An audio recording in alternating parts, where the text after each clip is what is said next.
आदाब नाज़रीन, खैर मकदम है आपका जी सलाम में और आपके साथ मैं हूं सऊद मोहम्मद खालिद। शाम के 7 बजने वाले हैं। जी सलाम पर वक्त हो गया है कश्मीर एक्सप्रेस का, जिसमें हम आपको कराते हैं वादी जम्मू कश्मीर से जुड़ी तमाम अहम खबरों से बाखबर। शुरुआत करते हैं जम्मू कश्मीर की खबरों का सिलसिला हेडलाइंस के साथ। कठुआ गैंगरेप और कत्ल मामला, सुप्रीम कोर्ट ने अगले अहकाम तक निचली अदालत में ट्रायल पर लगाई रोक। कठुआ अदालत की समाअत पर सुप्रीम कोर्ट ने रोक लगाई।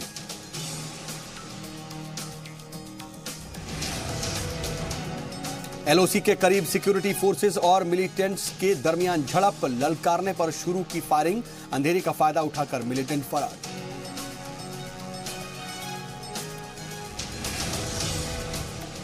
पुलवामा में सिक्योरिटी फोर्सेस के कैंप पर ग्रेनेड हमला करके मिलिटेंट हुए फरार। हमले में किसी जानी नुकसान की खबर नहीं।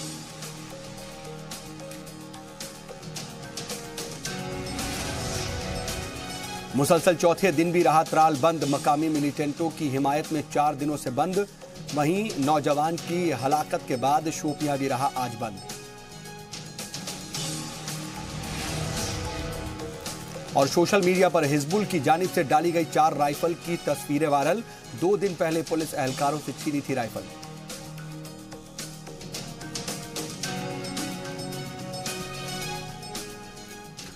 और चलिए तफसील से खबरों में आगे बढ़ते हैं। गुज़िश्ता दिनों देर रात शुमाली कश्मीर के कुपवाड़ा जिले में लाइन ऑफ कंट्रोल के करीब सिक्योरिटी फोर्सेस और मिलिटेंट्स के दरमियान झड़प हुई और यह झड़प जुमगंग केरन सेक्टर में हुई। आर्मी जराये के मुताबिक रात 8 बजे के करीब मशकूक अफराद की नकल हरकत का नोटिस लिया गया और मिलिटेंट दरअंदाजी की कोशिश कर रहे थे। जब उन्हें ललकारा गया तो मिलिटेंटों ने फायरिंग शुरू कर दी।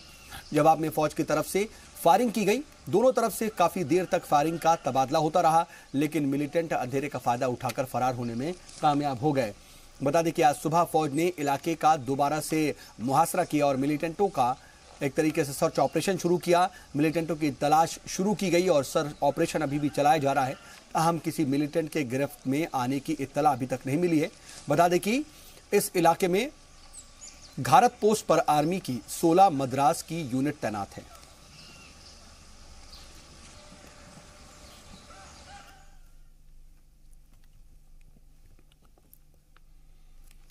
उधर मुश्तबा मिलिटेंटों ने आज सुबह जुनूबी कश्मीर के पुलवामा जिले में सिक्योरिटी फोर्सेस के एक कैंप पर ग्रेनेड दागा, जो कैंप की बाहरी दीवार पर लगा।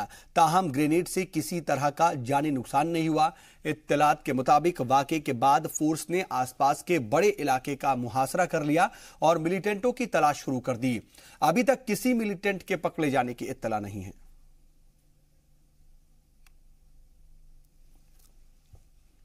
सर्च ऑपरेशन हालांकि लगातार चलाया जा रहा है, लेकिन देखना होगा कि क्या किसी की बरामदगी होती, कोई गिरफ्त में आता है या नहीं। और हमारे साथ ब्यूरो चीफ सैयद तजम्मुल इस्लाम खबर पर मजीद मालूमात के साथ जुड़ चुके हैं। तजम्मुल, सर्च ऑपरेशन चल रहा है, क्या इत्तला मिल पा रही है? सर्च ऑपरेशन क्या आगे भी बढ़ाया जाता रहेगा? कुछ ऐसा उम्मीद ऐसी जताई जा रही है क्या कि मिलिटेंट हो सकते हैं वहां पर, या फिर वो फरार हो गए? देखिए सऊद, ये जो इलाका है अगर आप इसको देखें तो मैदानी इलाके के बाद जंगलात का वसी रुकबा फैला हुआ है, जिसमें आज अलल सुबह फौज को इतला मिली थी कि कुछ दिन कबल यहाँ पर मिलिटेंटों की जो मूवमेंट ट्रेस की गई थी, उसके बाद इलाके में सर्च ऑपरेशन और कॉर्डन चला। हमको याद है कि गुज़श्ता साल जो यही इसी तरह का ऑपरेशन राजवाड़ा इलाके में चला था, तकरीबन 4 दिन तक वो ऑपरेशन चला था, जिसके बाद सिक्योरिटी फोर्सेस को खातिर का कामयाबी भी हासिल हुई। इसी तरह आज के इस ऑपरेशन के दौरान बताया जाता है कि दूर दराज इलाकों में, चूंकि जो तस्वीरें इस वक्त हैं ये पुलवामा के राजपुरा इलाके से हैं, जहां आज सुबह साहब पुलवामा में एक ग्रेनेड दागा गया था और तकरीबन 5:15 बजे सुबह थे कि जब ग्रेनेड दागा गया था। उसके बाद मिलिटेंट को तलाश करने की कार्रवाई जारी थी। वहीं सरहदी इलाकों में इस तरह के जो ऑपरेशन हैं गुज़श्ता कई बरसों से चलाए जा रहे हैं और आज भी अभी तक जो सिक्योरिटी फोर्स को लीड मिली थी कि तकरीबन एक ताजा ग्रुप जो इन्फिल्ट्रेशन करने के बाद सरहद से इस तरफ आने में कामयाब हो गया था और इब्तदाई हमले में ही फोर्सेस को कोई बड़ी कामयाबी हाथ नहीं लगी। लेकिन दूसरे दिन जब आज अलग सुबह ऑपरेशन दोबारा शुरू किया गया तो आर्मी ने आसपास के इलाके को कॉर्डन किया गया और एसएसपी के मुताबिक इसमें अभी तक जो कामयाबी मिली है, इसके आगे भी और कामयाबियां मिलने की उम्मीद की जा सकती है। एसएसपी ने मजीद बताया कि इलाके में क्योंकि ताजा इन्फिल्ट्रेशन हुआ था, जिसके बाद एक ग्रुप जो मिलिटेंटों का था वो इस तरफ आने में कामयाब हो गया था, लेकिन उनके खिलाफ फोर्सेस जो है वो नबरत आजमा है। माकूल और मुनासिब जवाब से फोर्सेस का जो ये पूरा एरिया कॉर्डन किया हो, इसमें कामयाबी और भी मिल सकती है। सऊद ये इलाका जो है शुमाली कश्मीर का आखिरी इलाका होगा, इसके बाद करना राजवाड़ से होता हुआ सरहदी इलाके शुरू हो जाते हैं, लेकिन उसके नीचे जो इलाके हैं उसमें मिलिटेंटों की मूवमेंट जो है लगातार 2-3 महीने से खबरें थी कि गुज़िश्ता महीने भी इसी तरह के एक वसी ऑपरेशन में फोर्सेस को बड़ी कामयाबी हाथ लगी थी, और आज की डेट में भी अगर शाम तक ऑपरेशन कॉल ऑफ नहीं किया गया तो ऐन मुमकिन है कि यहाँ पर जो ताजा मिलिटेंटों का ग्रुप इन्फिल्ट्रेशन या दरअंदाजी करने में नहीं, लेकिन ये जो मिलिटेंट्स थे वो कहां से आए, अचानक से इनके बारे में पता कैसे चला? उसके बाद ललकारा गया, उनकी तरफ से फायरिंग हुई, बहुत देर तक फायरिंग होती रही, तो इसके क्या जानकारी इसके बारे में मिल पा रही है कि वो कहां से आए थे, दरअंदाजी की कोशिश कर रहे थे, क्या अंदर दाखिल हो गए? देखिए सऊद, ये लाइन ऑफ कंट्रोल कुपवारा का एग्जैक्ट एरिया है जहां से ये इन्फिल्ट्रेशन या दरअंदाजी जो है इन्होंने की थी, उसके बाद इस तरफ आने में कामयाब हुए थे। ये कैनितवाल इलाका है जो कि जुमगढ़ में पड़ता है, और यहाँ से इन्फिल्ट्रेशन करने के बाद मिलिटेंट जो है इस तरफ आ गए थे, लेकिन उसके बाद 16 मद्रास के जो वहां पर एहलकार मौजूद थे उन्हें इंटरसेप्ट सारे तकरीबन 7 बजे पता चला कि मिलिटेंटों का ग्रुप आ चुका है। यानी ये वही लाइन ऑफ कंट्रोल है जहां से गुज़श्ता कई महीनों से काफी चैलेंज था सिक्योरिटी फोर्सेस को कि इस तरफ लगातार जो मिलिटेंटों का जो दरअंदाजी का जो एरिया है वो यही रहा है। लिहाजा जुमगढ़ के इस इलाके के बाद अगर आप देखेंगे कि तो जोग्राफियाई तनासुब से देखें तो ज्यादा दूर जो है हमसाया मुल्क नहीं है जहां से इन्फिल्ट्रेशन एग्जैक्ट हुआ है। लेकिन उसके बाद इन्फिल्ट्रेशन के बाद इससे पहले कि ये मिलिटेंटों का जो ग्रुप था ये मैदानी इलाकों में दाखिल हो जाता, क्योंकि फोर्स ने बर वक्त कामयाबी हासिल की और अभी तक कई एक मिलिटेंट मारे गए हैं और अभी ऑपरेशन जो है वो कॉल ऑफ ये नहीं एक किया। बड़ी परेशानी है तजम्मुल की, बार बार मिलिटेंट्स को एक तरीके से घेरा जाता है, ऑपरेशंस चला जाते हैं, ऑपरेशन ऑल आउट 2 और खात्मा भी होता है, लेकिन इसके बाद भी एक बड़ी तादाद लगातार जो है इन्फिल्ट्रेट करती रहती है, दरअंदाजी करती रहती है, और जो तादाद है उसमें कमी बनती नहीं है, कुछ मारे जाते हैं तो कुछ आ जाते हैं। इससे निपटना बहुत जरूरी है। बिल्कुल, देखिए इसमें आपको थोड़ा सा माजी में लेना चाहूंगा कि जब अब्दुल्ला की सरकार थी तो उस वक्त उन्होंने मरकजी वजीर दाखिला से उस वक्त पी चिदम्बरम से बात की थी कि वो जो सरहद पार उस तरफ कश्मीर के नौजवान चले गए हैं, चाहे वो दबाव से गए हों, चाहे जज्बात से गए हों, चाहे वे किसी भी जाविये से वो उस तरफ पहुंचे हों, तो उनकी घर वापसी जो है उसको यकीनी बनाया जा सके। लेकिन उसके बाद आपको याद होगा कि जो इन्फिल्ट्रेशन इस वक्त होता है उसमें ज्यादातर फॉरनर ही हैं जिनका ताल्लुक हमसाया मुल्क पाकिस्तान और कई दीगर मशरिकी वस्ता के कई ममालिक से है, और कई नई तंजीमों का वजूद भी अमल में लाया गया, जैसे गजवतुल हिंद के नाम से एक तंजीम का वजूद अमल में लाया गया। वक्त गुजरता गया और किसी भी तरह से यहाँ से लड़के जो है। चलिए, आप नजर बना रखिएगा, हम आगे भी आपसे अपडेट के लिए जुड़ते रहेंगे तजम्मुल। हाँ, फिलहाल के लिए बहुत बहुत शुक्रिया। वाकई ये तमाम जो चैलेंजेस हैं उनसे निपटना बहुत ज्यादा जरूरी है सिक्योरिटी फोर्सेस के लिए, हुकूमत के लिए। त्राल से खबर, जहां पर मकामी मिलिटेंटों की हलाकत के खिलाफ आज मुसलसल चौथे दिन बाजार बंद रहे। वाज़ेह हो कि मंगल को तसादुम के दौरान सिक्योरिटी फोर्स ने 4 मिलिटेंटों को हलाक कर दिया था। इसमें दहशतगर्द तंजीम जैश से वाबस्ता 2 मिलिटेंट और 2 मकामी मिलिटेंट शामिल थे। कस्बे की ज्यादातर दुकानें बंद रहीं, पब्लिक ट्रांसपोर्ट सर्विस भी मुअत्तल रही। इलाके में एहतियात के तौर पर हिफाजती इंतजामात सख्त कर दिए गए हैं। उधर शोपियां और आसपास के इलाकों में बाजार व दुकानें बंद रहीं। बंद की कॉल अनंतनाग में एक नौजवान की मौत पर दी गई थी। गौरतलब है कि जुमेरात को लाचीबल इलाके में सिक्योरिटी फोर्स और मिलिटेंट के दरमियान हुई फायरिंग की जद में आने से नौजवान की मौत हुई थी।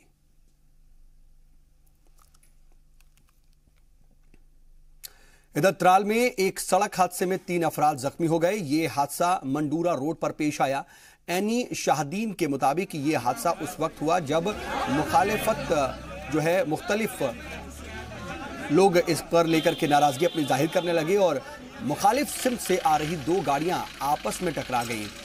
तीनों मोटरसाइकिल सवार शदीद तौर पर जख्मी बताए जा रहे हैं, जिन्हें फौरी तौर पर सब डिस्ट्रिक्ट हॉस्पिटल में एडमिट कराया गया है।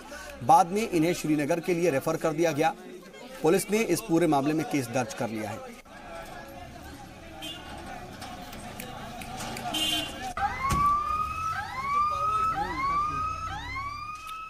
हमारे साथ त्राल से हमारे नामा निगार शेख कौसर फोन लाइन के जरिए खबर पर मजीद मालूमात के साथ जुड़ रहे हैं। कौसर, ये जो हादसा पेश आया, मुख्तलिफ सिम से आ रही दो गाड़ियां टकराई हैं, कितना नुकसान हुआ है इसमें और जो जख्मी हैं उनकी हालत कैसी है? जी, आज दिन के 4 बजे के करीब मुंदोरा त्राल रोड पे दो बाइक सवार आपस में टकरा गए, जिसके नतीजे में 3 बाइक सवार जो कि जख्मी हुए उनको फौरी तौर नजदीकी हॉस्पिटल लाया गया, जहां से उनको डॉक्टरों ने मजीद इलाज के लिए श्रीनगर मुंतकिल किया गया। इसके हवाले में पुलिस ने इसके खिलाफ FIR दर्ज किया गया। बताया जा रहा है कि इनकी हालत नाजुक ही है, अभी नाजुक बनी हुई है। लेकिन ये गलती किसकी थी इस हादसे में? ये क्या कुछ जान पा रहे हैं या जो चश्मदीद है वो कुछ बयां कर पा रहे हैं कि आखिर हादसा हुआ कैसे? जी, बता रहे थे कि ये मतलब अपोजिट डायरेक्शन में दो बाइक सवार आ रहे थे, तो अचानक से टकरा गए किसी टेक्निकल फॉल्ट की वजह से, तो जिससे तीनों जबरदस्त इंजरीज हुई तीनों में। नजर बना रखिएगा आप कौसर, आगे भी आपसे अपडेट के लिए जुड़ेंगे। बहुत शुक्रिया आपका फिलहाल के लिए। तो ये जबरदस्त हादसा हुआ, इसमें जो जख्मी हैं वो बेहद नाजुक सूरत हाल में है, ये बताया जा रहा है। उनका इलाज लगातार चल रहा है, अस्पताल में दाखिल कराया गया है। लगातार डॉक्टर्स की टीम भी उनका मुआयना कर रही है, लेकिन हालत अभी नाजुक बनी हुई है। इधर कठुआ गैंगरेप मामले में समात पर अदालत उज़्मा ने अगले अहकामात तक रोक लगा दी है और इसके साथ ही सुप्रीम कोर्ट ने केस को दूसरे स्टेट में ट्रांसफर करने के हवाले से दाखिल अर्जी पर मुतल्लिका फरीक से अपना जवाब दाखिल करने को कहा है। इस मामले पर सुप्रीम कोर्ट सरकार के एडवोकेट जनरल जहांगीर ने जी मीडिया से एक्सक्लूसिव बातचीत में बताया कि सुप्रीम कोर्ट का मौजूदा फैसला मुखालिफ फरीक की मांग पर पेश नजर लिया गया। उन्होंने कहा कि केस ट्रांसफर किए जाने के मुताल्लिक अर्जी पर फैसला होने तक ट्रायल पर रोक लगाना सही है। सरकार के मौकिफ पर उन्होंने कहा कि मुख्तलिफ वजूहात की बिना पर सरकार मामले की समात अंदरूनी रियासत ही कराने के हक में है। कठुआ गैंग रेप मामले में सुप्रीम कोर्ट ने अगले आदेश तक ट्रायल पर रोक लगा दी है। इस मुद्दे पर हमारे साथ बातचीत करने के लिए मौजूद हैं जम्मू कश्मीर सरकार के एजी हैं, यानी एडवोकेट जनरल हैं जहांगीर जी। उनसे बात करते हैं। सर, कोर्ट ने आज जो अहम आदेश दिया है, क्या कुछ ग्राउंड है इसके पीछे कि ट्रायल पर आखिरकार कोर्ट ने क्यों रोक लगाई है? देखिए, ट्रायल पे कोर्ट ने इस वजह से रोक लगाई है क्योंकि जो पिटिशनर है वो ट्रांसफर सीक कर रहे हैं from Kathua to any other court. तो उस वजह से चीफ साहब ने कहा आज की जो कोर्ट है उन्हें ये कहा कि जब तक ये एप्लीकेशन डिसाइड होगी तब तक ये अच्छी बात नहीं है कि ट्रायल आगे चले। इस वजह से कोर्ट ने ट्रायल स्टे कर दिया। सर, क्या दो आरोपियों की ओर से जो पिटीशन फाइल की गई थी, क्या उस पिटीशन को एक्सेप्ट कर लिया गया? उनका पक्षकार कोर्ट ने बना दिया? नहीं, उनने एक एप्लीकेशन फाइल करा था इम्प्लीडमेंट के लिए, तो कोर्ट ने उनको टाइम दिया है अपना जवाब भरने के लिए। तो सर, ऐसे में अब जो ट्रायल पर जो रोक लगाई है कोर्ट ने, तो क्या सीबीआई जांच की जो मांग है खासकर इस पूरे मसले को लेकर, और आरोपी जो पीड़ित पक्ष है उन्होंने इस पूरे मामले को लेकर, इस चीज का कोई लिंक नहीं है। सीबीआई जांच से ट्रायल और स्टे का कोई लिंक नहीं है। ट्रायल जो स्टे हुई है वो सिर्फ एक लिमिटेड पर्पज पे की हुई है, क्योंकि आप जब ट्रांसफर सीक कर रहे हैं तो प्रॉपर्टी डिमांड करता है कि ट्रायल कोर्ट आगे केस में नहीं चले, तो प्रॉपर्टी के बेस पे ट्रायल कोर्ट को कहा गया है आके आप थोड़ा रोक लीजिएगा। सीबीआई की जांच की जो मांग की जा रही है उस पर जम्मू कश्मीर सरकार का क्या कुछ रुख है? हम तो उसको अपोज कर रहे हैं, उसमें कोई डाउट नहीं। हमने जो इन्वेस्टिगेशन की है बड़ी साइंटिफिक इन्वेस्टिगेशन करी है और टीम ऑफ एक्सपर्ट्स ने किया है। एक SIT हमने कॉन्स्टिट्यूट किया था, एक स्पेशल विंग है पुलिस ऑर्गेनाइजेशन की which is known as crime branch, तो उन्हें इन्वेस्टिगेशन किया है। तो हमारे लिए कोई स्कोप नहीं है फॉर सीबीआई इंक्वायरी। तो सर, ऐसे में आज जो इस पूरे मामले को लेकर जो पक्ष रखा गया विक्टिम फैमिली की ओर से, क्या कुछ कहा गया इस पूरे मसले में? विक्टिम फैमिली तो कह रही है कि उनको एक फेयर ट्रायल नहीं मिलेगा जम्मू एंड कश्मीर स्टेट में, और उस वजह से वो सीख कर रहे हैं transfer of the case from Jammu and Kashmir state to Chandigarh, जो उनका पिटीशन है। तो आज उनके लॉयर ने यह भी कहा कि चंडीगढ़ पे वो इंसिस्ट नहीं करेंगे, कोई भी जो कोर्ट को जगह सही लग सकती है वो करिए। हमारा उनका यही कहना है कि आप चंडीगढ़ का ट्रायल लेते हैं तो उसमें विटनेसेस जो 211 के नंबर आसपास हैं उनका वहां आना बड़ा मुश्किल सा काम हो जाएगा। तो और उसके बगैर जो हमने स्टेटमेंट ऑफ विटनेसेस करा है वो भी उर्दू में है, तो उर्दू पढ़ना भी वहां पंजाब में थोड़ा चंडीगढ़ में मुश्किल हो जाएगा। इसलिए हम उनको एश्योरेंस दे रहे हैं, जो हमने एफिडेविट भरा है, कि हम एक फेयर ट्रायल जो है वो अंडरटेक करेंगे state of Jammu and Kashmir में ही। हाँ, कठुआ या जम्मू जहां स्टेशन हुई है जो उनको डर लगता है, हो सकता है वहां ना हो, लेकिन जम्मू कश्मीर में बाकी डिस्ट्रिक्ट्स भी हैं जहां एक अच्छी खासी फेयर ट्रायल हो सकती है। सर, आरोपी की ओर से आज कुछ क्या क्या कुछ कहा गया? काफी गर्मा गर्म बहस देखने को मिली आज। वो क्योंकि जो दूसरी पिटीशन फाइल हुई है जिसमें सीबीआई वाला इशू उठाया गया है, वो काउंसिल इंटरफेयर कर रहे थे, उस वजह से वो गर्मा गर्मी होगी और कोर्ट में छुटमुट की बातें होती रहती है। तो सर ऐसे में अब 7 मई को अगली सुनवाई होनी है, तो क्या कुछ होना है? क्या दोनों जो प्रेयर हैं, खासकर आरोपी की ओर से है कि इस मामले को सीबीआई जांच जो है वो एक तरह से कराया जाए, या फिर इस पूरे मसले को ट्रांसफर किया जाए विक्टिम की ओर से जो मांग है, तो ये दोनों मांग पर कोर्ट विचार करेगा? ट्रांसफर का जो मामला है वो तो डेफिनेटली हो सकता है ऑन 7th डिसाइड हो जाए, क्योंकि ट्रायल अब स्टे करा है तो there is urgency involve in it also. तो लेकिन सीबीआई का जो मामला है उसमें तो भी नोटिस भी निकला है, उसमें ऑब्जेक्शन भी बना। जवाब जो मांगा गया था सर किस इशू पे? जवाब तो जो एक्यूज्ड है वो पार्टी बने हैं, तो उनसे मांगा गया है कि आप अपना पक्ष रखिए, क्योंकि एक्यूज का भी एक राइट है, अगर ट्रायल ट्रांसफर हो रही है एक जगह से दूसरी जगह, उनका भी एक राइट है कहने का कि होना चाहिए कि नहीं होना चाहिए। तो कोर्ट ने उनको टाइम दिया है, बिकॉज अभी तक उन्होंने ऑब्जेक्शन नहीं भरा था, वो पार्टी नहीं बने थे, तो आज कोर्ट ने उनको टाइम दिया है कि आप अपना ऑब्जेक्शन भरिए और बताइए कि ट्रायल ट्रांसफर होना चाहिए कि नहीं होना चाहिए। शुक्रिया हमसे बात करने के लिए। तो ये थे जहांगीर, जो जम्मू कश्मीर सरकार के एडवोकेट जनरल हैं, जिनका साफ तौर पर कहना है कि इस पूरे मसले को लेकर कोर्ट ने ट्रायल पर रोक लगा दी है और कोर्ट अब ये तय करेगा कि इस पूरे मसले को ट्रांसफर किया जाए या नहीं। सुमित कुमार, जी मीडिया, दिल्ली। आपको बता दें कि इससे कबल अदालत-ए-उज़्मा ने कठुआ मामले को जम्मू कश्मीर से बाहर मुंतकिल करने का इशारा दिया था। मामले की जांच सीबीआई को सौंपने की अर्जी पर समाअत करते हुए chief justice Deepak Mishra, justice A M. Khanwilkar और जस्टिस जी.वाई. चंद्रचूड़ की बेंच ने कठुआ केस के हवाले से गहरी तशवीश का इजहार करते हुए कहा था कि मुतासरा बच्ची और मुलव्विस अफराद को मुंसिफाना बुनियाद पर इंसाफ को यकीनी बनाना होगा। इस हवाले से समाअत के दौरान बार काउंसिल ऑफ इंडिया ने लिफाफा बंद रिपोर्ट पेश करते हुए केस की तहकीकात सीबीआई को सौंपने की गुजारिश की।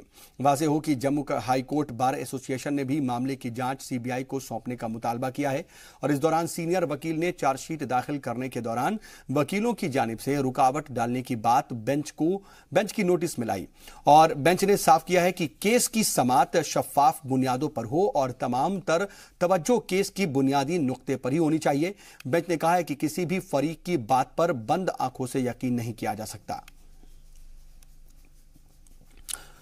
और जी मीडिया नुमाइंदे सुमित कुमार खबर पर मजीद मालूमात के साथ जुड़ रहे हैं। सुमित, ये जो तमाम बातें कही गई हैं कोर्ट की तरफ से, जो इशारा दिया गया है, क्या लग रहा है कि आखिर इस पर फैसला क्या होगा? क्या हम आइंदा वक्त में ये देखेंगे कि कठुआ जो गैंगरेप का मामला था वो रियासत जम्मू कश्मीर के बाहर ही इस पर समाअत होगी या फिर समाअत रियासत के अंदर ही होगी? देखिए, विक्टिम के फादर की ओर से याचिका दायर की गई है और कहा गया है कि इस पूरे मामले को जो है जम्मू कश्मीर से जो है वो ट्रांसफर किया जाए, खासकर चंडीगढ़ यहाँ ट्रांसफर करने की मांग की गई है। इसी को ध्यान में रखते हुए सुप्रीम कोर्ट ने आज ट्रायल कोर्ट में जो प्रोसीडिंग है उस पर रोक लगा दी है और कोर्ट ने कहा है कि 7 मई को वो डिसाइड करेगा कि क्या इस पूरे मामले को जो है कठुआ से बाहर ट्रांसफर किया जाए या नहीं, क्योंकि विक्टिम के फादर का साफ तौर पर कहना है कि वहां फेयर ट्रायल नहीं हो सकता है, क्योंकि जिस तरह से हालात रहे हैं पिछले कुछ दिनों से उसके ध्यान में रखते हुए वहां फेयर ट्रायल नहीं हो सकता है। लिहाजा इस पूरे मसले को ट्रांसफर जो कठुआ से चंडीगढ़ की अदालत में ट्रांसफर किया जाए। तो इसी मद्देनजर सुप्रीम कोर्ट ने आज ये डिसाइड किया कि सबसे पहले ट्रायल कोर्ट के प्रोसीडिंग पर रोक लगाई जाए, क्योंकि फिलहाल जो है वहां चार्जशीट दाखिल हो चुकी है और आगे की कार्रवाई ना बढ़े, क्योंकि कोर्ट सबसे पहले एग्जामिन करेगा कि इस मामले को ट्रांसफर किया जाए या नहीं। वहीं आज 2 आरोपियों की ओर से जो पिछले दिनों याचिका दायर की गई थी और इसमें कहा गया था कि पक्षकार उन्हें बनाया जाए और केस ट्रांसफर करने का जो निर्णय है उसे केस ट्रांसफर की जो मांग है उसका विरोध यहाँ किया गया है आरोपियों की ओर से। तो कोर्ट ने साफ किया है कि इस पूरे मामले में उनका भी पक्ष सुना जाएगा। 2 आरोपियों की ओर से याचिका दायर की गई है कि उनका भी इस मामले में पक्ष सुना जाए। तो कोर्ट ने आज साफ किया है कि दोनों आरोपियों का भी अगली सुनवाई में पक्ष रखा सुना जाएगा और इस मामले में सीबीआई जांच की हर पहलू पर गौर कर रही है, यानी कि कोर्ट। ठीक, ट्रायल कोर्ट की प्रोसीडिंग के पहले रोक लगाई जाती है, उसके बाद ये डिसाइड किया जाएगा कि क्या ये जो केस है वो ट्रांसफर लायक है या नहीं, और जहां तक सीबीआई जांच की मांग है उस पर भी कोर्ट विचार कर सकता है अगली सुनवाई में। तो अगली सुनवाई में अंतिम बहस होगी जहां कोर्ट ये डिसाइड करेगा कि इस पूरे मामले को ट्रांसफर किया जाए या नहीं। आप नजर बनाए रखिएगा सुमित, हम आगे भी आपसे अपडेट के लिए जुड़ते रहेंगे। फिलहाल के लिए बहुत शुक्रिया आपका।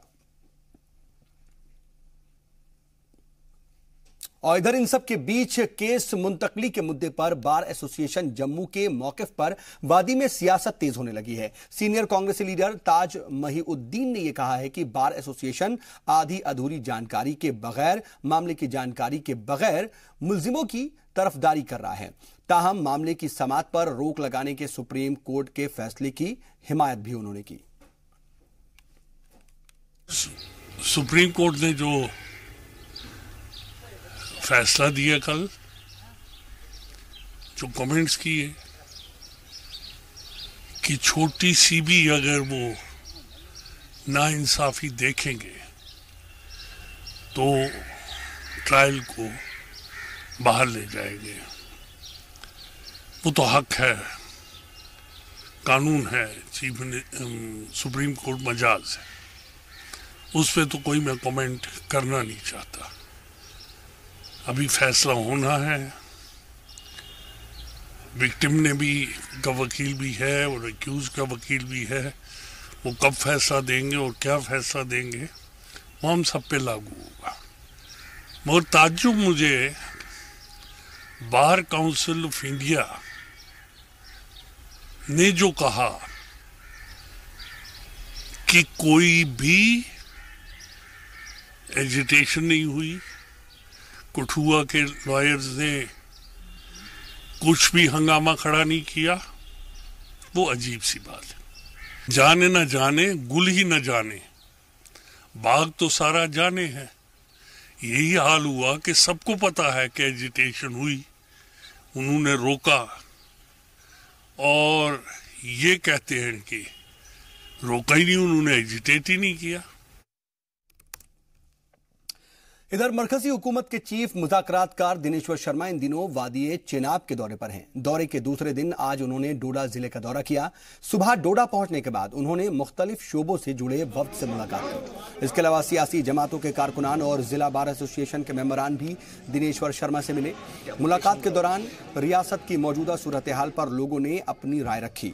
लोगों का कहना है कि अमन कायम करने के लिए जरूरी है कि अवाम और सरकार की सतह बाहमी एतमाद पैदा किया जाए।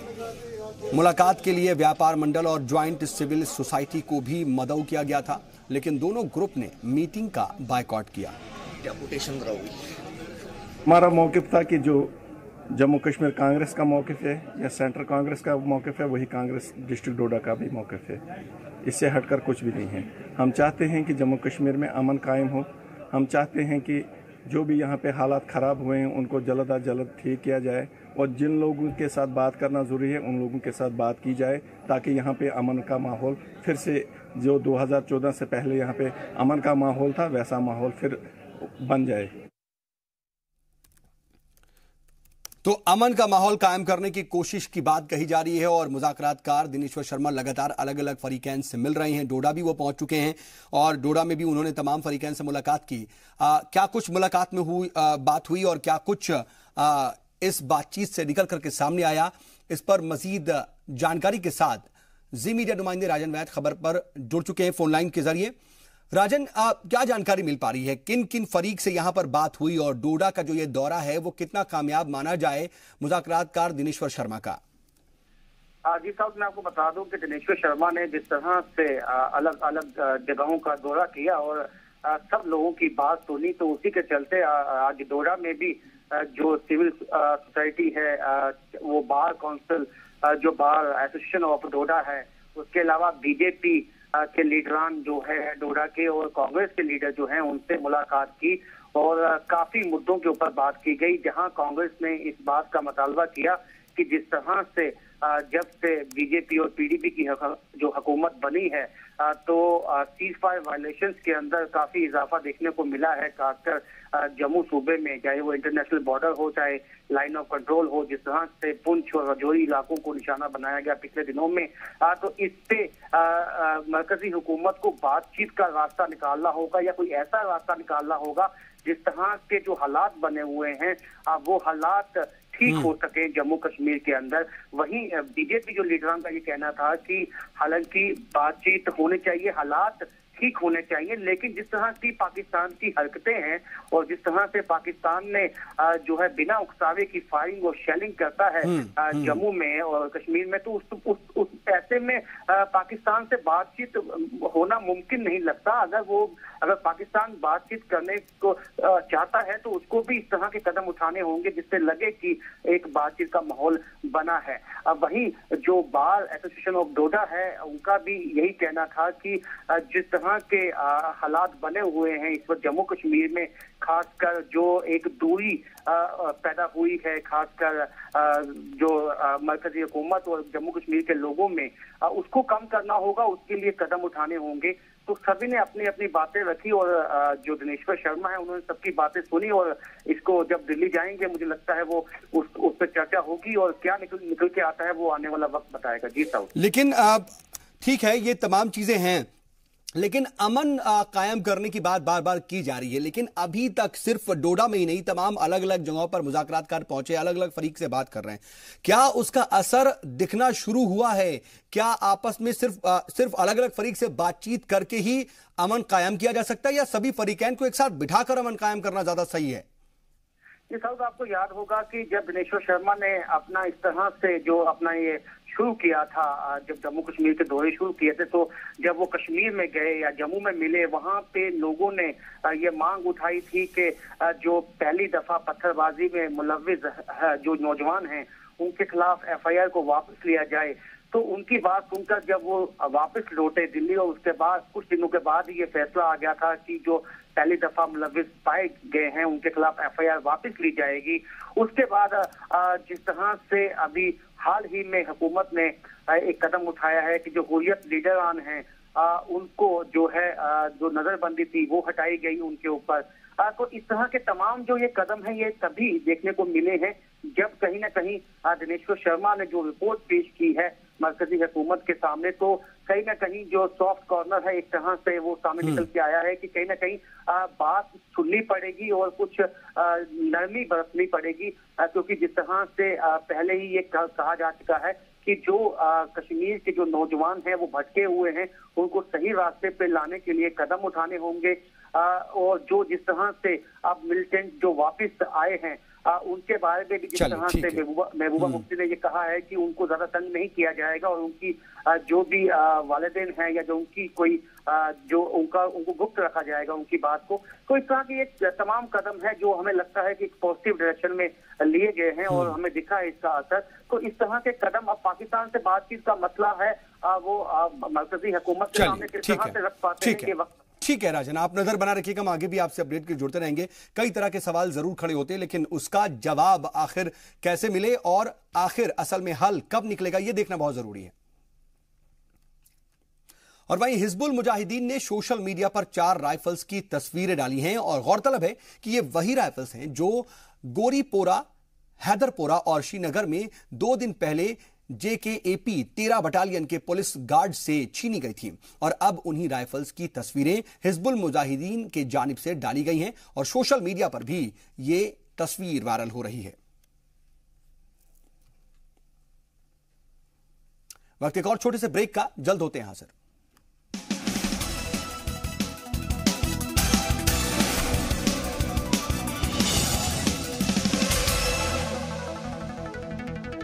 ब्रेक के बाद एक बार फिर से आपका इस्तकबाल है। खबरों के सिलसिले को आगे बढ़ाते हैं। सरकारी महकमों की लापरवाही पर अफसोस किया जाए या फिर आंसू बहाए जाए, दोनों ही सूरतें महकमे की नाअहली के लिए नाकाफी साबित होंगी।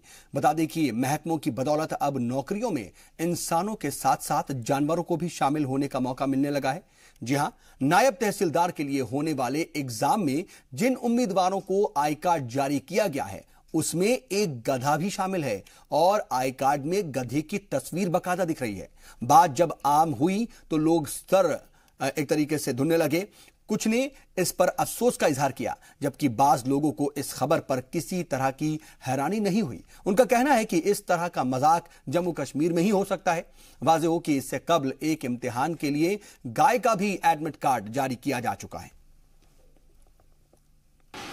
इस हवाले से बस मेरा कहना यही है कि इन चीज़ों को देखकर या सुनकर मुझे कोई ताज्जुब नहीं होता है, क्योंकि हर एक कौम की अपनी अपनी एक नेशनल हर कौम का एक अपना नेशनलिज्म है। जहाँ तक हमारी इस गुलपोश वादी का ताल्लुक है, ये बदकिस्मती है कि हमारी इस नेशनल कैरेक्टर के अंदर एक ऐसी बात है कि हम सब काम चोर हैं। कुछ भी हो, यह एक मिसैक्टर जो है ये हमारे रगोपाई में बसा हुआ है। अब ये कहना है कि फलाने ने यह किया, इसलिए मैं कह रहा हूँ कि मुझे ताज्जुब नहीं होता है इन चीज़ों को देखकर, क्योंकि हमारा कैरेक्टर ही ऐसा है, लिहाजा ऐसी चीज़ें आम तो होती रहेंगी। हम और इधर मुल्क के दीगर सूबों की तरह रियासत जम्मू कश्मीर में भी आरजी का डिजिटल रिकॉर्ड रखने का काम जोर शोर से चल रहा है और यह काम digital India land records modernisation programme के तहत चलाया जा रहा है। चेनाब वैली में इस हवाले से हो रही पेशरफ्त का जायजा लेने के लिए रामबन में रीजनल डायरेक्टर मोहम्मद हनीफ मलिक ने मुतल्लिका अफसरान के साथ मीटिंग की। मीटिंग में रामसू बनिहाल के एसडीएम और तहसीलदार व नायब तहसीलदार के अलावा रेवेन्यू महकमे के अफसरान मौजूद थे। वाज़ेह हो कि जमीनी तनाज़े के हल करने के लिए यह प्रोग्राम काफी कारगर साबित हो रहा है और रीजनल डायरेक्टर ने कहा है कि इस प्रोग्राम से लोगों को अपनी मिल्कियत की शिनाख्त करना आसान हो जाएगा। उन्होंने कहा कि जल्द ही पूरी रियासत में जमीनों का डिजिटलाइज एक तरीके से रिकॉर्ड तैयार कर लिया जाएगा।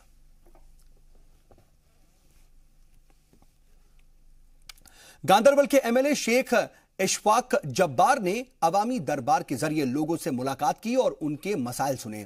एमएलए का पब्लिक दरबार लार हलके के 2 कस्बों गुलाबपुरा और वलीलार में लगा और इस मौके पर एडीडीसी और दीगर महकमों के अफसरान भी मौजूद थे।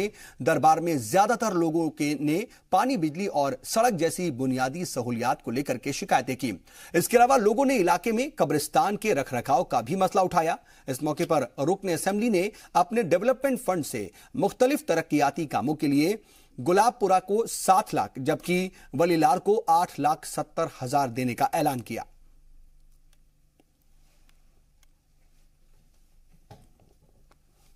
जी आज हमने टूर रखा था यहाँ इलाके चोट वलीवार, चांथन, गुलाबपुरा और यहाँ एक पब्लिक दरबार भी हमने 2 किए। हमने पूरी district administration, additional district development commissioner साहब की सरबराही में ये हमारे साथ थे और हमने लोगों के मसले मसाइल सुने और यहाँ मौके पे ही जो हल होने वाले थे उनके मौके पे ही डायरेक्शन दे दी और जो जिन पे कार्रवाई आगे की करनी थी वो भी हमने ऑलरेडी उसमें डायरेक्शन पास कर दी और साथ साथ जो यहाँ की बुनियादी ज़रूरतें, हेल्थ, पानी, बिजली, एजुकेशन, उसका भी हमने जायज़ा लिया और जिस हिसाब से हमने वो देखा तो ठीक है, सेटिस्फैक्ट्री है। अब कुछ कमी पेशियाँ कहीं पे थोड़ी बहुत है, वो टाइम ये साथ ही टाइम वो इंशाल्लाह कंप्लीट हो जाएगा। इधर इंजीनियरिंग ग्रेजुएट्स एसोसिएशन ने अपने मुतालबात न माने जाने पर हड़ताल पर जाने की धमकी दी है। श्रीनगर में मुनक्किद प्रेस कॉन्फ्रेंस में एसोसिएशन के सदर फारूक अहमद ने कहा है कि ग्रेजुएट्स इंजीनियर्स को भी 7वें पे कमीशन के जुमरे में लाया जाना चाहिए। तनख्वाहों में इजाफे का मुतालबा करते हुए एसोसिएशन ने कहा कि अगर उन्हें मुस्तकिल नहीं किया गया और उनकी तनख्वाहों में इजाफा नहीं किया गया तो 2 मई से वो हड़ताल पर चले जाएंगे।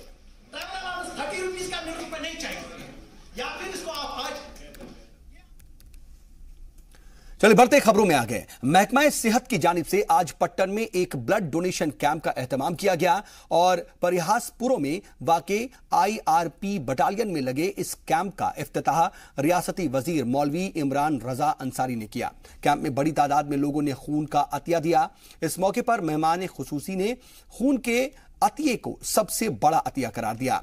वहीं CMO ने ब्लड डोनेशन के तिब्बी फवायद से लोगों को रोशनास कराया।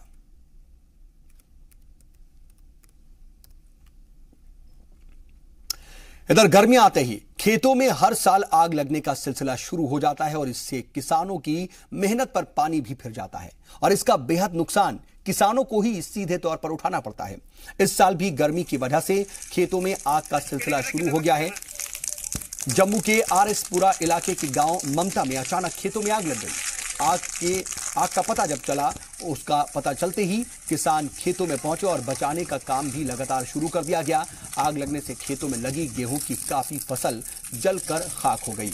किसानों ने इंतजामिया से गर्मियों के दिनों में खेतों के आसपास फायर ब्रिगेड की गाड़ियों को तैनात करने और आग की वजह से होने वाले नुकसान का मुआवजा देने की भी अपील की।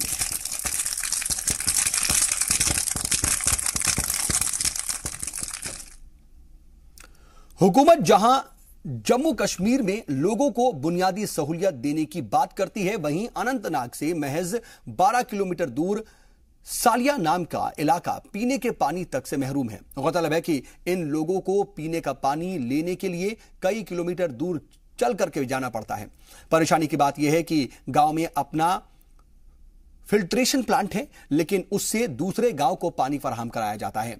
लोगों को पीने के पानी के लिए काफी मशक्कत का सामना करना पड़ता है। मकामी लोगों ने हुकूमत से पानी की फराहमी को यकीनी बनाने का मुतालबा किया है।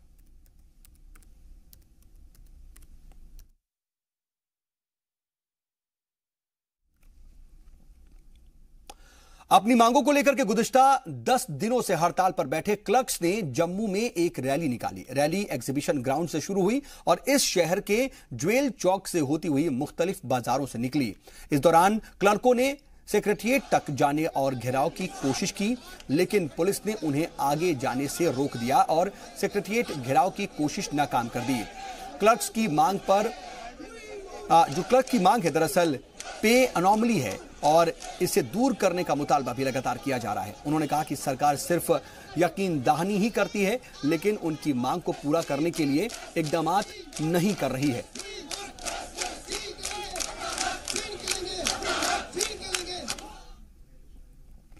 इधर गुलमर्ग के इजाफी ट्रैफिक के मद्देनजर आने वाले वक्त में किसी भी तरह के हादसात और जाम से बचने के लिए इजाफी ट्रैफिक पुलिस एहलकार तैनात किए गए हैं। इससे कोशिश ये की जा रही है कि किसी भी तरह का कोई हादसा होने से बचे। ट्रैफिक पुलिस एहलकारों ने ड्राइवरों से एहतियातन गाड़ी चलाने के साथ साथ ट्रैफिक के कवानीन मानने को कहा है। गौरतलब है कि गुज़िश्ता कुछ दिनों से ट्रैफिक पुलिस एहलकार ने 88 चालान काटने के साथ ही हेलमेट और यूनिफॉर्म न पहनने पर 14,000 रुपए फाइन के तौर पर वसूले हैं।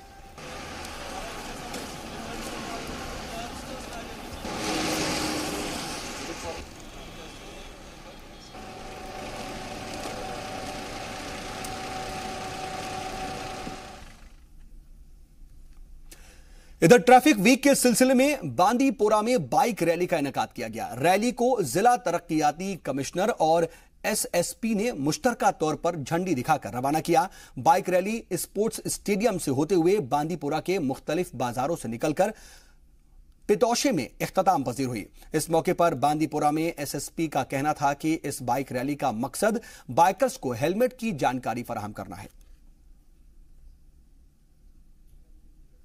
वीक रखा हुआ है जिसमें मुख्तलिफ दिनों में मुख्तलिफ प्रोग्राम रखे गए हुए हैं। आज हमने इम्पोर्टेंस ऑफ हेलमेट कि हेलमेट पहनने की क्या इम्पोर्टेंस है, और उसमें हमने एक रैली रखी थी जो मोटर बाइक्स जो हैं वो उस पर मुख्तलिफ लोग आए हैं और उन्होंने हेलमेट की इम्पोर्टेंस के दिखाते हुए ये एक अभी जो हमने रैली यहाँ से निकाली है। तो ये पूरा वीक जो है हमने रखा हुआ road safety week motor vehicle department की तरफ से है, और इसमें यह बताया जा रहा है कि जो मेजर्स गवर्नमेंट ने रखे हुए हैं, चाहे वो सीट बेल्ट हो, हेलमेट हो, इसकी बड़ी इंपॉर्टेंस है और इसकी वजह से इंसान की जान बच सकती है। रोड सेफ्टी वीक के तहत आज भी रियासत के मुख्तलिफ शहरों में लोगों को ट्रैफिक कवानीन की पाबंदी की तरगीब दी गई। मुहिम के 5वें दिन राजौरी में न्यू बस स्टैंड पर एक बेदारी कैंप का इख्तिताम किया गया और लोगों को बेदार करने के लिए यहां पर नया तरीका अख्तियार किया गया। रंगमंच थिएटर के फनकारों ने सड़क सुरक्षा जीवन रक्षा की अहमियत को जाहिर करते हुए स्ट्रीट प्ले पेश किया। पहाड़ी विशाल की हिदायत में फनकारों ने ट्रैफिक कवानीन की पाबंदी से होने वाले फायदे पर रोशनी डाली और इस मौके पर राजौरी के एसएसपी भी मौजूद थे और उन्होंने फनकारों की खूब हौसला अफजाई की।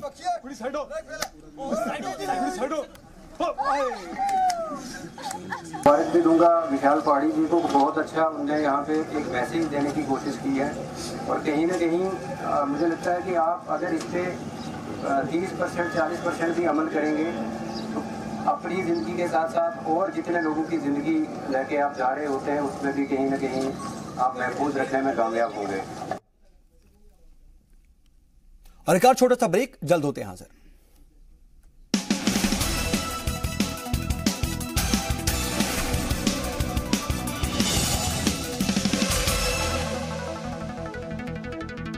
ब्रेक के बाद एक बार फिर से आपका इस्तकबाल है। खबरों के सिलसिले को आगे बढ़ाते हैं। कुपवाड़ा के रहने वाले गुलाम अहमद शेख ने बहादुरी की मिसाल पेश करते हुए अपने बच्चों और घर वालों को बचाने के लिए तेंदुए पर हमला कर दिया।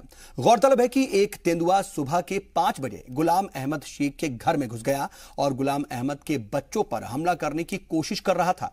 इससे पहले तेंदुआ बच्चों पर हमला करता, गुलाम अहमद ने बहादुरी दिखाते हुए खुद तेंदुए पर हमला कर दिया। चीख पुकार की आवाज सुनकर मोहल्ले वाले जब इकट्ठा हुए तो देखा तेंदुआ मर चुका है और गुलाम शेख शदीद चोटों से बदहाल हो चुके हैं। शेख को फौरन कुपवाड़ा के जिला अस्पताल में ले जाया गया, जहां से उसे अब स्पेशल इलाज के लिए श्रीनगर के अस्पताल रेफर कर दिया गया है। जख्मी के मुतासरीन ने इलाज के लिए सरकार से मदद की तलब की है।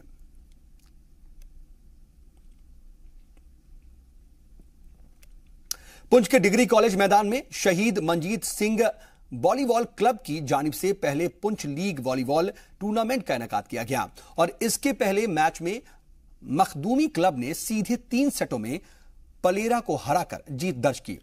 कॉलेज मैदान में शहीद DSP Manjeet Singh volleyball club की जानिब से पहले पुंछ लीग वॉलीबॉल टूर्नामेंट के इफ्तिताही तकरीब का इनेकाद किया गया और इसमें बड़ी तादाद में खिलाड़ियों ने हिस्सा लिया। इस तकरीब की एक तरीके से सदारत मंजीत सिंह क्लब के बानी और चेयरमैन तारिक खान और वॉलीबॉल कोच निर्देश कुमार ने की। पुंछ के जिला तरक्कियाती कमिश्नर मोहम्मद एजाज असद और एसपी पुंछ अनवारुल हक ने मेहमान खुसूसी के तौर पर यहां पर शिरकत की और टूर्नामेंट का यहां पर इफ्तिताह किया।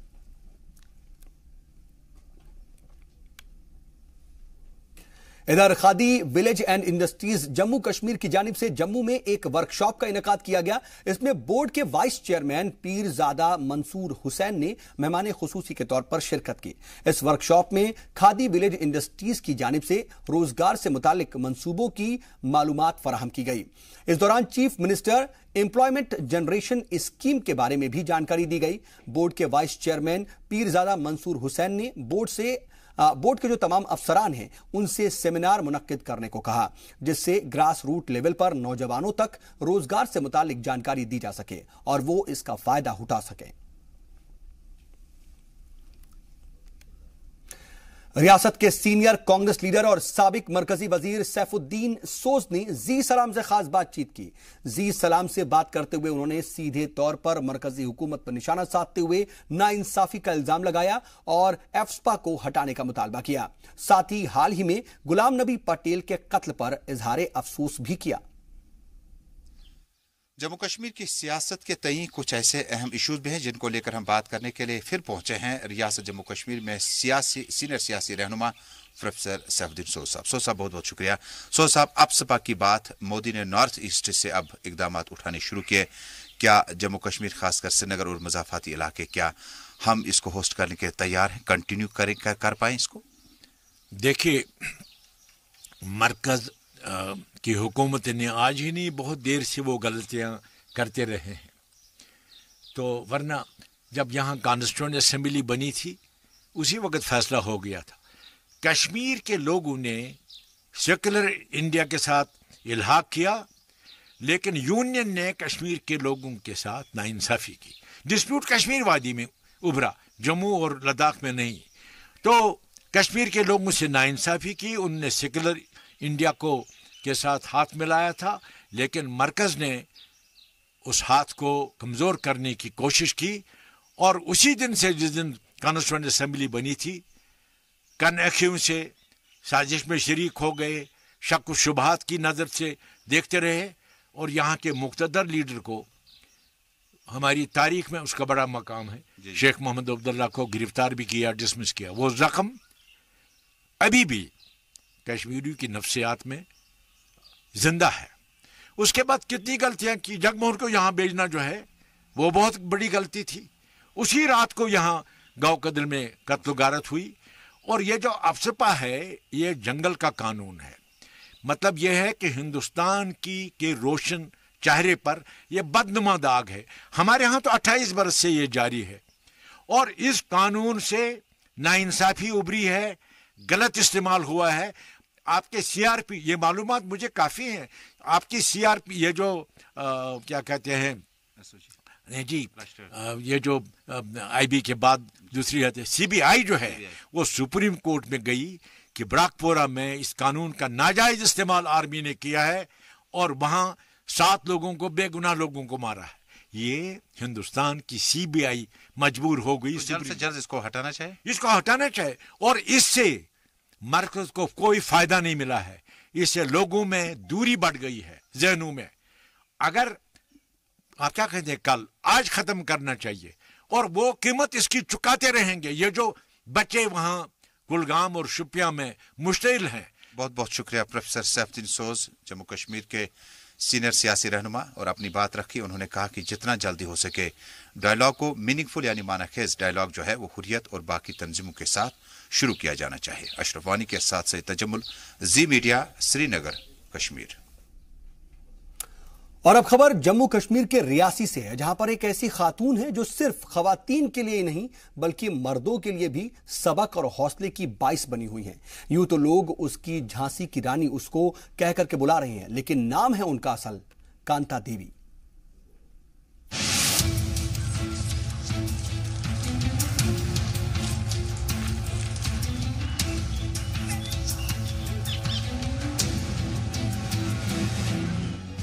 जम्मू कश्मीर के रियासी जिले के दूर दराज पहाड़ी गांव की खातून कांता देवी न सिर्फ आसपास के कई गांव की खवातीन को हौसला दे रही हैं, बल्कि इन गांव के मर्दों के लिए भी दिलेरी और बहादुरी की मिसाल बन गई हैं। विलेज डिफेंस कमेटी की इंचार्ज कांता देवी अपने गांव को दहशतगर्दों के निशाने से बचाने के लिए हर पल कमरबंद रहती हैं। कंधे पर बंदूक, हाथों में वॉकी टॉकी लिए घने जंगलों में गश्त लगाती ये खातून जम्मू कश्मीर पुलिस की कोई आला अफसर नहीं है। ये खातून तो जम्मू के रियासी जिले के दूर दराज इलाके चोराकोट के गांव खन्नी कोट की एक आम खातून है। हमारे साथ मेंबर्स हैं विलेज डिफेंस कमेटी के, तो जब हम ड्यूटी देते हैं तो सभी इकट्ठी देते हैं। 15 अगस्त हो गई, 26 जनवरी, तो हमें कोई एरा गैरा इंसान मिल जाता है तो हमें उनकी पूछताछ करते हैं पहले, तो फिर हम फ़ोन करके बताते हैं, चौकी पे बताते हैं या पुलिस स्टेशन रियासी पे बताते हैं। इन्होंने बंदूक उठाई है अपने गांव की सलामती के लिए। दूर दराज पहाड़ी इलाका होने की वजह से नजदीकी पुलिस स्टेशन 30 किलोमीटर की दूरी पर है। बीच में कुछ पुलिस चौकियां तो हैं, लेकिन वो नाकाफी हैं। इसीलिए यहाँ पर दहशतगर्दों के पनाह लेने का खतरा हमेशा बना रहता है। 2011 में इसी इलाके में छुपे 2 दहशतगर्दों के मारे जाने के बाद कांता देवी ने अपने इलाके की सलामती के लिए इंतजामिया की जानिब से तश्कील की गई डिफेंस कमेटी में शामिल होकर हथियार उठा लिया।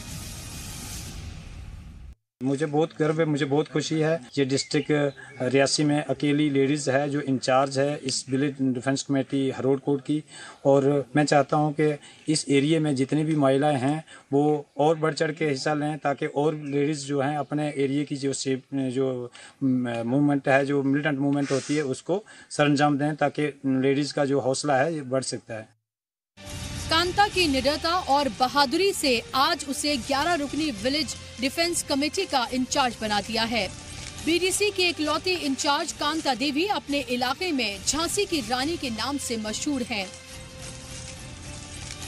जो मर्दों के साथ कंधे से कंधा मिलाकर जंगलों में अपनी ड्यूटी अदा कर रही हैं। कांता देवी की हिम्मत देखकर गांव वालों को भी उन पर फख्र है। ब्यूरो रिपोर्ट, जी सलाम।